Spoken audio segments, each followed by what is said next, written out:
about a somewhat exotic topic, global air pollution, but making the link also with human health. I think this is something that could be of interest also for IGAC and ICACGP. And I would in particular like to acknowledge a collaboration with John Evans of the Harvard School of Public Health. And we've become friends and learning a lot from each other. And you should realize that indoor air pollution and outdoor air pollution together cause about 7 million deaths per year, about half of them outdoors, so global pollution kills people. And we tackle this problem by making use of a model. And this is the IMAC model. E stands for the ECOM. This is the general circulation model developed at the Max Planck Institute for Meteorology in Hamburg. And we put chemistry in it, and these are sort of images that you would typically see also from these models. We have black carbon. Please note the scale changes here. Black carbon, particulate organic matter, dust, and sea salt. Of course, you expect the dust to be high over the Sahara and other deserts, the sea salt over the ocean. And this integrates into what we need for these assessments is PM2.5. Here we have sulfate and nitrate. Again, scale change with water. Most of the aerosol is water actually in the atmosphere. And this very much depends, by the way, on the chemical composition. So chemistry does matter for aerosol. So we need PM2.5 and ozone, and we calculate that with this model. And then we link that to functions, a little bit like, calculating radiative forcing. You take formulas that are being developed in other disciplines and you apply them to the data that you're generating either from measurements or models. So we have mortality here. And mortality is calculating by multiplying the baseline mortality rates for a given population due to different diseases. And these diseases are ischemic heart disease, so that causes heart attacks, cerebrovascular disease, that causes stroke, chronic obstructive pulmonary disease, lung cancer, and acute lower respiratory illness. And this last one, we call it ELRI, is mostly relevant for infants, especially the ones that are in areas where malnutrition is an issue. And the other ones are more important for people of advanced age. So you have a function here called RR, so these different data sets, population, for example, from the population division of UNDP. And then this RR is now being calculated based on a new function. It's given here, it's the second line, the second function here. And this has been revised because in some areas of the world the air pollution is so high that the ones that were used previously, that were based on studies in the United States and Europe, were no longer representative for the very high air pollution that we find nowadays in parts of Asia, for example. So this is a revised function, and it actually uses parameters. You see A, B here, and P. These are being derived from epidemiological studies. Then we have a change in annual mean concentration of pollutant. So pollutant in this case being PM2.5 or ozone. And the threshold, this is a bit of a discussion point. There is a threshold X naught here given, and this threshold is assumed to be the level at which no additional mortality occurs due to air pollution. And it's not sure actually that particulates have a threshold. So even at very low levels there might be health effects. But nevertheless, this is the reason why in some of the results later you will see that in some parts of the world we have zero mortality due to air pollution. That the reason is that the air pollution levels are below these thresholds. Then, it's mainly using a model. It's only a model, so you need to compare model output with data. And that's been done here. Now, I would like to emphasize is that these epidemiological functions, they use annual mean concentrations. And I think the reason being is that it's a little bit like with UV radiation. You have an integral over exposure. So if you live in a city, of course, the air pollution is very heterogeneous. You have small-scale variability. But this is not all that important. It's the integral of the exposure that people are being subjected to. And so what we see to the left here is an enormous cloud where we compare the output of this model with AeroNet observed aerosol optical depth. So these are all individual stations being compared with all closest data points in the model, and you get this enormous cloud. But nevertheless, you see that the root mean square error is relatively okay. And if you start averaging, like taking monthly means, you see that the root mean square error is going down, and the correlation is actually going up. And for the annual means to the right, we have a fairly good correlation and a small root mean square error, and we have almost no bias, and that's important, no bias. And if we do the same with MODIS, then we get a similar picture. And actually this cloud looks more condensed, the reason being that we had to extend the scale to fit it on the same type of plot. So even if you correlate MODIS with AeroNet or observed optical depth, you get a very similar picture, and very similar root mean square error and very similar correlations. And this is mostly due, and Guy Brasseur was asking questions about this yesterday, it's a chaotic system, and it's not possible, there are very many small-scale variability that, of course, you cannot capture with such a model. So this is the reason. But like I said, we're using the annual means, and I think for both data sets, MODIS and even our model, we're doing pretty okay. So the mortality attributable to air pollution in the year 2010 that we calculate with these functions and these data is 3.39 million per year. And this very well compares with an estimate that's done by the Global Burden of Disease.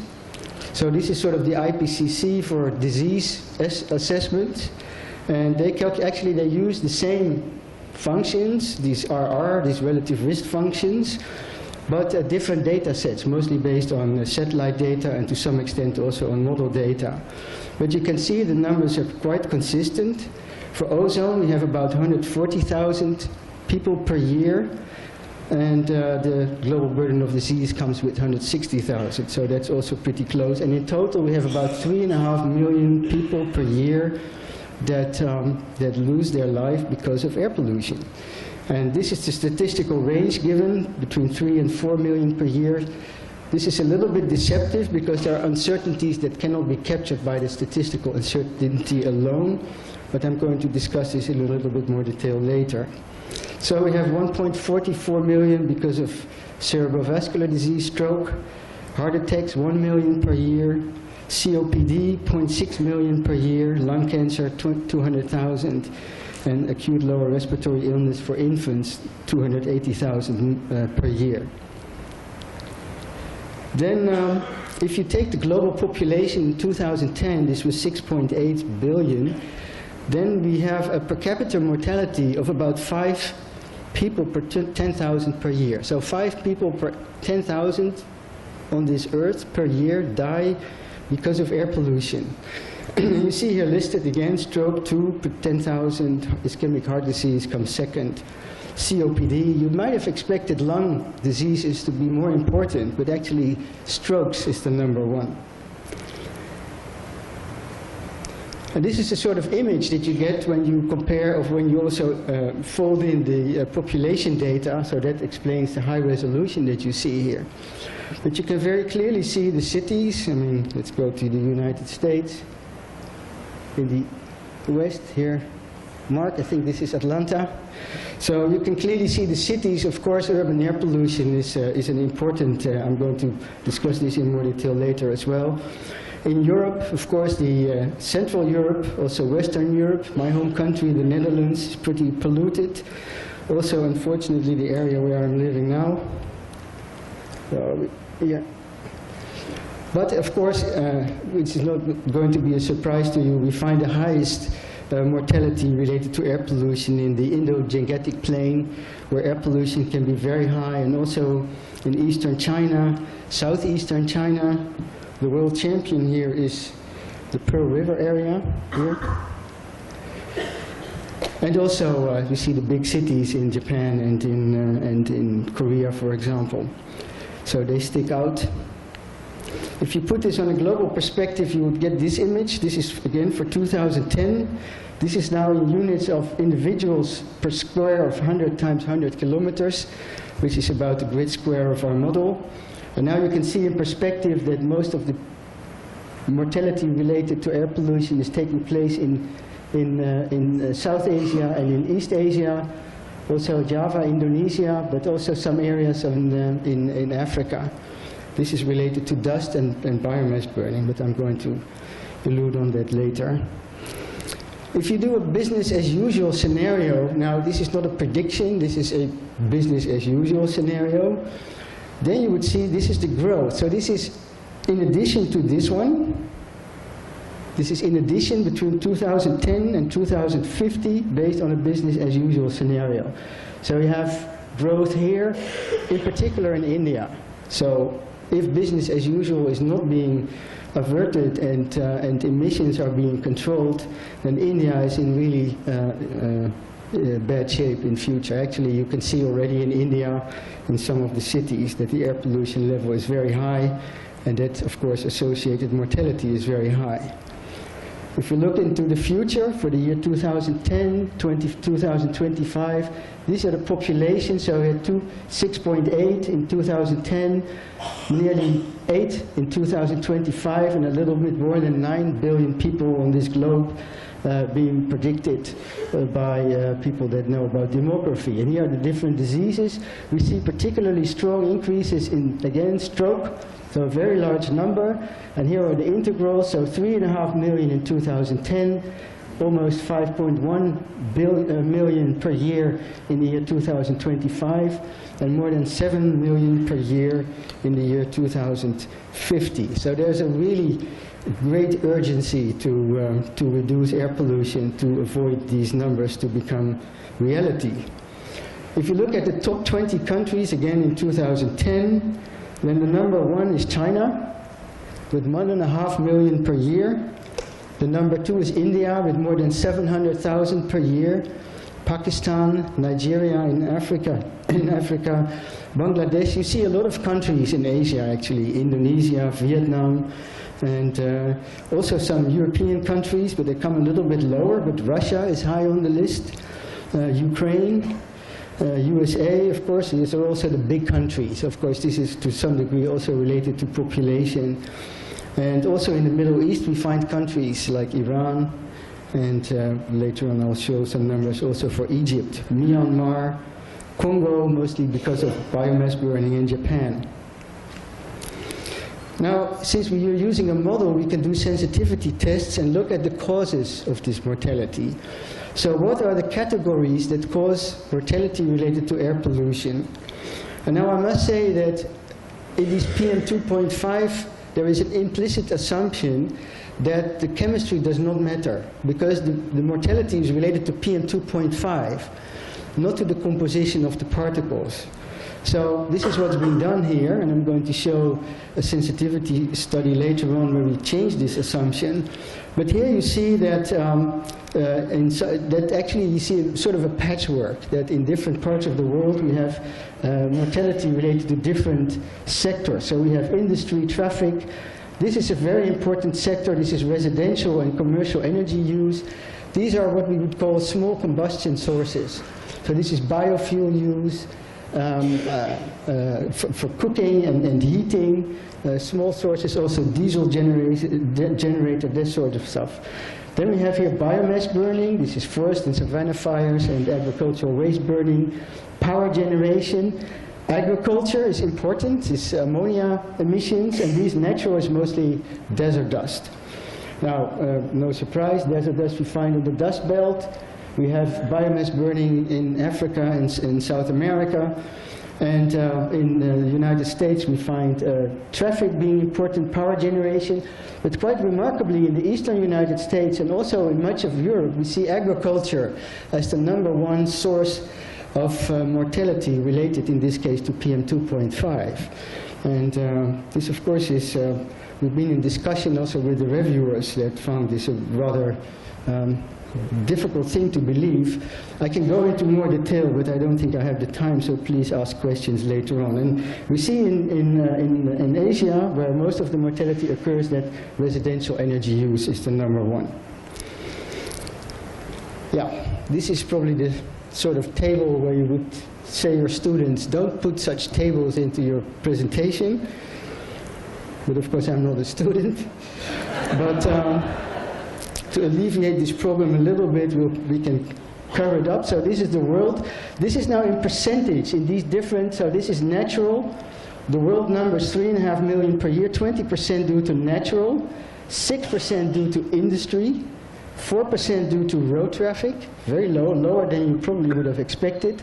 More than 40% relate to energy, residential energy use, 11% power generation, 6% biomass burning, and 12% agriculture. And if you look at China, for example, we see that residential energy use and also India are really very important. In China also, agriculture is important, 18%. And look at some other countries like the USA. The leading one is actually traffic, but it's 26%. It's probably lower than you would expect it. Then we have some others, again, industry, residential energy use, power generation is a big one in the US, biomass burning, but also agriculture. And if you look at Germany, Russ, this is 32,000. So this is pretty much consistent with the number that you just told me. In Germany, we have 27,000 per year. Industry, traffic is about the same as the United States, but the #1 is agriculture. And the reason being is that ammonia is needed to form nitrate particles, but also sulfate particles. So we shouldn't think that sulfate particles form when there's no ammonia around. Especially aqueous phase production of sulfate depends on alkalinity provided by ammonia. Nigeria here, we have more than 100,000 per year. Natural, almost 80%. So this is dust. And here we have Congo. Most of it is actually related to biomass burning. So it's quite a patchwork, quite a heterogeneous picture of, so actually, I think chemistry matters, and this is where we come in, where we can help this community to diversify their database. This is a few slides on dust. So this is dust particles with an aerodynamic size smaller than, diameter smaller than 2.5 micrograms. Over the Sahara, of course, not too many people live in the Sahara.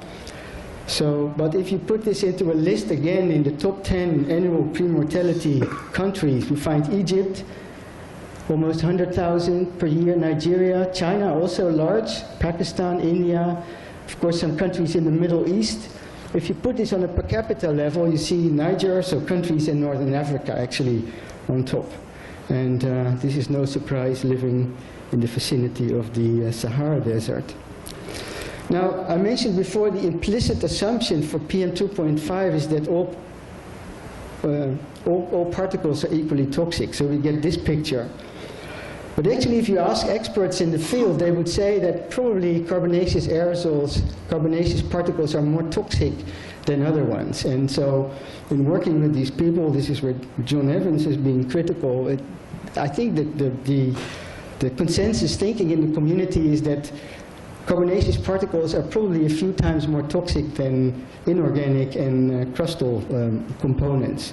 So we did a sensitivity calculation and assumed now that carbonaceous compounds are 5 times more toxic than inorganic and crustal compounds. And now we see actually an enormous increase of residential energy use also in Europe. Traffic also increases a bit, because traffic also contributes to organic aerosols, and of course biomass burning increases a lot. So I can switch back and forth so that you can get a feel of where things are changing. Of course the biomass burning is expanding, like in Africa, but also the residential energy use. And in Europe we get a slightly different picture. So there we have now traffic, more important, and also residential energy use. Residential energy use in this picture is really the #1 killer in the world. So it's important to understand the chemical composition of organic particulates and what they do to human health. Then we can look a bit at urban air pollution. Now, of course, with a global model, you have to be a bit cautious about what you can say about urban areas, but Let's first look at the total population and extrapolate to the future. So in 2010 we had 6.8 billion in the urban environment, of which 6.8 in total, of which 3.6 is 53% in urban areas. In 2025, this is projected to increase to 7.8 in total billion, of which 55% is in urban environment, and in 2050 this may be more than 9 billion, of which 57% will live in cities. Then if you look at the premature mortality that we calculate, the urban fraction is 60%. So actually there is a lot of mortality also in the non-urban environment. We should not forget that. And it's also not only in megacities, which I'll show in a minute. And in 2025, this is expected to change to 5.1 million per year, of which 63% is in the urban environment. And in 2050, again, based on a business as usual scenario, this could be 7.15 million per year, and the urban fraction is therefore about 65%. So the urban fraction is actually increasing not only because more people live in cities, but also because cities are expected to become more polluted under a business as usual scenario. Now here I have a list of megacities and the number of deaths, and the color code said something about the WHO regions. So here we have, this is what's called the European domain. This is the Eastern Mediterranean domain, Africa, Southern Asia. This is the Western Pacific domain, where you see most, and these are the Americas. And the biggest one in Europe is actually Istanbul and Moscow. Then we have in Africa Lagos in Nigeria. You see big ones with many thousands of people, 23,000 people per year dying in Delhi alone because of air pollution. And then the really big ones we find in China, for example, Beijing here, Shanghai. But as I mentioned earlier, the world record is being held by the Pearl River area, which of course is also the largest conurbation in the world. And but many people are exposed to air pollution there. And in the Americas, it's actually Los Angeles. Now, how good is this? This is a bit difficult to evaluate because we don't have these numbers on the city level, so we try to get them at least in one city. And this is a study that we just submitted to ACP on central Beijing, using PM2.5 data from the US Embassy, and which started in 2001. Aeronet measurements is a station there, and 6 ground stations that are they started later, but they're available. And actually they give a very consistent picture of this area in central Beijing. So we think also that we can use the data that have been collected at the US Embassy, at least for central Beijing, to give also some trend estimate of since 2001. But of course we're not talking about trends here. So premature mortality in this area has been calculated again with the same categories. And the main one is cerebrovascular disease, so stroke. So you can see these are the numbers in thousands, so 2,800 per year. And you see there's a bit of a jump here after 2009. And this appears to be related to population statistics. So here we used all the local data that we could get, not only the local air pollution data, but also the local statistics on population. And here you see also quite a steep increase of lower respiratory disease, is mostly in children. There's quite a steep increase, even though the total population has changed, but apparently actually the number of children has increased quite steeply. If we look at this from the perspective of a per capita mortality, and let's first add them together. So here we have the total premature mortality. You see it's increasing, and there's a bit of a jump here in 2010 up to 2012. But here we have the per capita mortality, and you can see it actually came down a little bit here. So this simply means that according to the population statistics, there was a strong increase in 2010 in the number of people living in central Beijing I mean, we're not in a position to question these data, but it seems a little bit artificial. But what's important is the following: is here we see a steep increase of per capita premature mortality, and then it's more or less constant, say around 18 or so. And the number that we get for central Beijing is 17.7 per 10,000 per person year. So nearly 18 people per 10,000 per year in central Beijing die because of air pollution. And what we get from the model, and we cannot resolve central Beijing, we get it for larger Beijing, is 14.5. So it's a little bit lower, but I would say that this is consistent. This is at least well within the statistical uncertainty. So this gives me the feeling that this method works, even though you of course have to accept a rather large uncertainty. So to conclude, I think it's very important to realize that air pollution causes mortality. Air pollution kills people. And I think there is a task for this community with global air quality in its name, or global air pollution in its name, to now also make links with people in public health research, and not only too much focusing on, for example, the climate community. So air pollution causes respiratory and cardiovascular diseases, there's no question about that. And it's leading to about 3.5 million premature deaths per year worldwide. And we find that about 75% takes place in Asia. And even if we look at the scenarios into the future, we see that this number is consistent. It stays about 75%. Again, it's business as usual. I mean, we are in a position to change our future. We don't have to make business as usual to become reality. So we have residential energy use is really the main one, and this is dominant because actually it is the prevalent term in China and Asia. So these are small combustion sources. Traffic is important. Actually, there was a paper last year, a Chinese group, publishing a paper that traffic is only a minor contributor to PM2.5 in Beijing. And the whole community fell over these people. They brought no arguments, but everybody said it can't be, it has to be traffic. Believe me, it's not traffic. Traffic is important for NOx locally. Actually, it locally reduces ozone, it doesn't increase ozone. And downwind, of course, it makes nitrate. But it can only make nitrate if there is ammonium.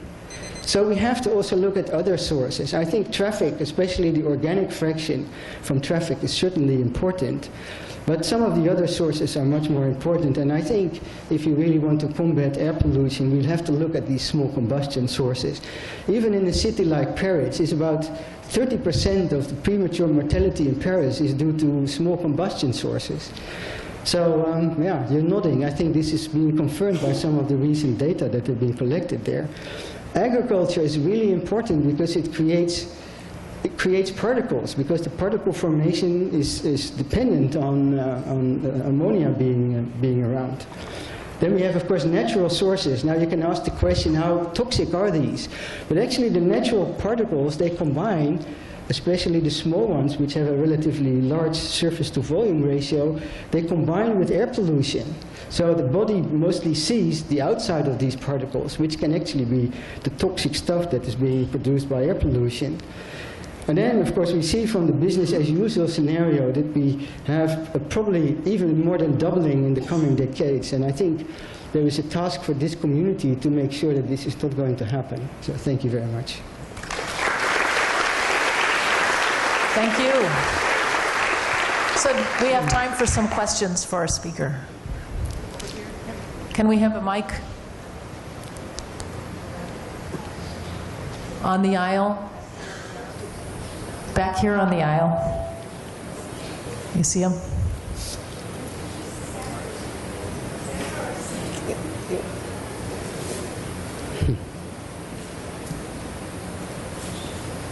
Thank you, Jos. It was really interesting to hear you talking about all these numbers and the risks connected to air pollution. One comment, and one thing that you showed really, that is how you estimate the relative risk, and you showed if we have a relative risk connected to PM2.5 or whatever it was compared to for carbonaceous particles. And I think there is the real key, and there is the real area where atmospheric chemists and modelers could actually help the epidemiological community. Because right now, they don't know how to estimate the relative risk. They have the common relative risk for the whole particles, but what part of the particles are really the hazardous things? And then there's, as you mentioned, the soot particles, as they call it, is considered to have a higher risk. But how much higher risk? You just picked the number 5 times. And that is as good as any, I would say. But they need much better models, urban models, to connect to their health data to really come up with the relative risks that you could attribute to different sources. And that's where the urban line is, I would say.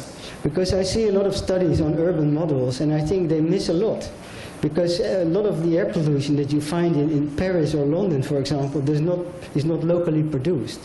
So you have to look at the larger area, and in urban, this is a typical problem in this community. They're working with urban models. I don't realize that much of the stuff comes from outside, but I completely agree with your remarks. Yeah.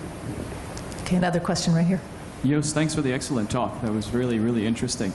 And I also agree with the point about the urban models, that you need the sources from outside. That's what we saw in the Paris measurements. But also global models have their problems. And if you go back and think about this, question is about the slide that you showed with the individual cities in the WHO categorization. And there were a few things on there. I assume that's based on data from global model. And there were a few things on there that seemed a little strange. First off, Sao Paulo had a number of 0. And Mexico City was less than Los Angeles. Can you explain a little bit about that and what you're thinking about doing to improve that? Manila's also 0. I missed that before. Yeah, that is the reason being that the annual average concentration is below the threshold. But as I indicated in the introduction, is that these thresholds are being debated, actually. So in our paper, we also did some sensitivity tests. But you're also, I think it's a perfectly valid point, is that, how good is a global model in resolving in Mexico City? I would say there is room for improvement here, absolutely, yeah. Thanks. So I'll take 2 more questions. Steve, back here in the corner. And is there one over here? Yes, right here in the middle will be the last question. So the statistics you cite are certainly concerning, that range 3.5 million to 7 million in mortality. I'm wondering if there are other metrics that you can use to measure this, though. I mean, the simple incidence of respiratory disease must be much, much larger than the mortality rate, and I wonder if you've looked at that. Yeah, what you do is you take the baseline mortality rate. So this is the number that WHO produces. WHO communicates with the local governments on how many people die on respiratory disease. And then you use these epidemiological functions to estimate what fraction of the number of people that die from respiratory disease is related to air pollution. And that's where these epidemiological cohort studies come in. And there's a limitation there. There's actually, most of the work has been done in the United States. It's really enormous, I mean, we're talking about hundreds of thousands of people. But the question is, even if this is a very reliable or good statistics, how representative is that for Southern Asia, where apparently the composition of the particles is particularly different? Now, some new studies are coming in for China, and these numbers are actually quite consistent with the numbers in the United States. And also in Europe, we have different, or not very different, but somewhat different composition, and the numbers seem to be consistent. So there is large uncertainty. There is also uncertainty on the baseline mortalities. But of course, this is the same like tobacco smoking. You have a number of people dying from lung cancer on tobacco smoking, people dying from lung cancer, and a certain fraction is related to tobacco smoking. And you use these types of studies to estimate the fraction. And this is how it works. The last question. All right, thank you very much for this wonderful talk. I was kind of wondering, your model really seems to predict much more bad news for Asia and specifically West Africa, looking at parts of Nigeria. I'm kind of wondering if that doesn't have to do anything to do with the high population sizes. With the what? High population numbers, because these places are overpopulated. So if you're doing a prediction, you're going to see much more death in these areas. No, population is one of the important terms. So you combine population data with air pollution data. So like in the central Sahara, you have actually, this is the most polluted part of the world because you have so much dust. You have something like 500 micrograms annual average desert dust, PM2.5 alone. Of course, PM10 is even much higher. There's no people. But in cities like Lagos, there you have a lot of people who are also exposed to the air pollution from the Sahara. So it's a combination of population and air pollution. And then one more part of that question is the emissions which are seen, like let's say in China and India, someone maybe can correct me, couldn't they be affecting the countries around so that we see spikes in the neighboring countries around these regions? Why is it only concentrated in India and the neighboring countries are totally okay? Well, actually, Bangladesh and Pakistan is pretty bad as well. You see cities like Dhaka, and I mean, it's not only India. So I'm not trying to do India any harm, but the fact is that the Indo-Gangetic Plain is one of the most polluted areas in the world. And we actually know that from measurements as well. So this is, and actually this is also one of the most populated areas in the world. So this is what, and of course the population also causes the problem. So it's a related problem, but these things come together, yeah. So okay, thank you. let's thank our speaker one more time.